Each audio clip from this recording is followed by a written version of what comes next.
Hola, ¿qué tal? La enfermedad de Parkinson es un trastorno cerebral que produce temblores, rigidez, dificultad para caminar, mantener el equilibrio y la coordinación, entre otros síntomas. Más adelante vamos a repasarlos todos. Un factor de riesgo claro es la edad y por eso alrededor del 90% de los casos se presentan a partir de los 60 años, pero también puede haber un inicio temprano antes de los 50 años que supone entre el 5 y el 10% de los pacientes. Pues no se sabe. Quiero decir, la enfermedad se da cuando las neuronas que controlan el movimiento se deterioran y o mueren, dejan de producir dopamina y esto da lugar a los síntomas característicos de esta enfermedad. Pero insisto, no se sabe qué causa la muerte de esas neuronas. En algunos casos, sobre todo en muchas formas tempranas del Parkinson, se ha asociado a mutaciones genéticas específicas, pero en general la enfermedad se presenta al azar o por la interacción de los genes con ciertas toxinas.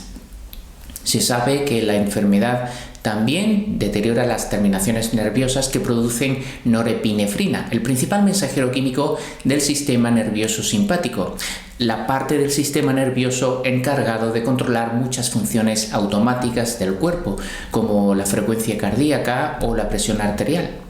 Esto explicaría ciertos síntomas no relacionados con el movimiento, como la fatiga, la presión arterial irregular, la ralentización del paso de los alimentos por el tubo digestivo o la caída brusca de la tensión arterial al levantarse la persona desde una posición sentada o tumbada, con el consiguiente riesgo de caída. También se han encontrado cuerpos de Lewy en muchas células cerebrales de personas con Parkinson, lo que ha dado pie a tratar de encontrar o entender la relación con las mutaciones genéticas detrás de esta enfermedad y las demencias de cuerpos de Lewy. Pero como vemos, queda mucho por investigar. Lo que sí se conoce bien son los síntomas. Vamos a verlos con más detalle. Son 4 los síntomas principales: temblor en manos, brazos, piernas, mandíbula y cabeza, rigidez de las extremidades y del tronco, lentitud de movimiento y deterioro del equilibrio y la coordinación que a veces da lugar a caídas. Además, puede haber otros indicios como depresión o cambios emocionales acusados, dificultad para tragar, masticar y hablar, problemas urinarios, estreñimiento, problemas cutáneos y trastornos del sueño. Estos síntomas y la progresión son muy variables, hasta el punto de que muchas personas los confunden con los signos propios del envejecimiento. Y dado que no hay exámenes médicos específicos, puede ser difícil llegar a un diagnóstico preciso. El caso es que los primeros síntomas pueden aparecer tan sutilmente que la persona no se dé ni cuenta y sean sus allegados los que empiecen a notarlos. Temblores leves, dificultades para levantarse de una silla, que habla demasiado bajo, que escribe lentamente y con la letra pequeña y apretada, que la cara ha perdido expresividad o no mueve normalmente alguna extremidad. Las personas con Parkinson a menudo desarrollan una forma distintiva de andar, con tendencia a inclinarse adelante, con pequeños pasos rápidos como si se apresuraran a avanzar y un movimiento restringido de brazos. También pueden experimentar dificultad para iniciar o continuar el movimiento. Los síntomas suelen comenzar en un lado del cuerpo o en una extremidad y de ahí extenderse a ambos lados.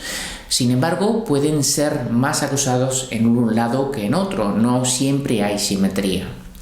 Algunas personas con Parkinson, antes de experimentar rigidez y temblor, refieren problemas de sueño, estreñimiento, disminución de la capacidad olfativa y piernas inquietas.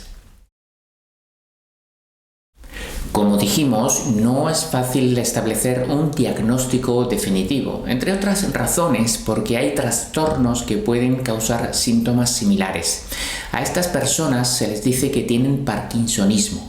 No hay más remedio que hacer pruebas que orienten mejor el diagnóstico y a veces la respuesta a la medicación ofrece una buena pista. De ahí que el cribaje sea fundamental, para iniciar el tratamiento más adecuado tan pronto como sea posible. Este cribaje o despistaje, más que en análisis de sangre, se basa en la historia clínica y en un examen neurológico. Esto, unido a la mejoría después de iniciar el tratamiento, dará cierta certeza sobre el diagnóstico. Pero ya digo, no es fácil llegar a un diagnóstico concluyente.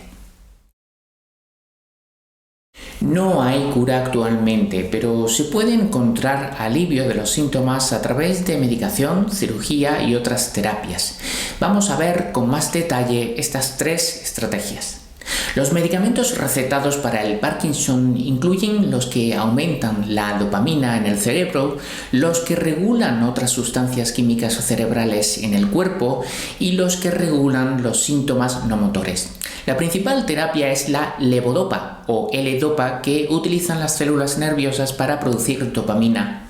Suele tomarse con carbidopa, que combate algunos efectos indeseados de la levodopa, como las náuseas, los vómitos, las hipotensiones y la inquietud, al tiempo que reduce la cantidad necesaria de L-dopa para mejorar los síntomas. Es importante no suspender el tratamiento sin consultar al médico, ya que puede dar lugar a efectos adversos graves como incapacidad para moverse o dificultad para respirar.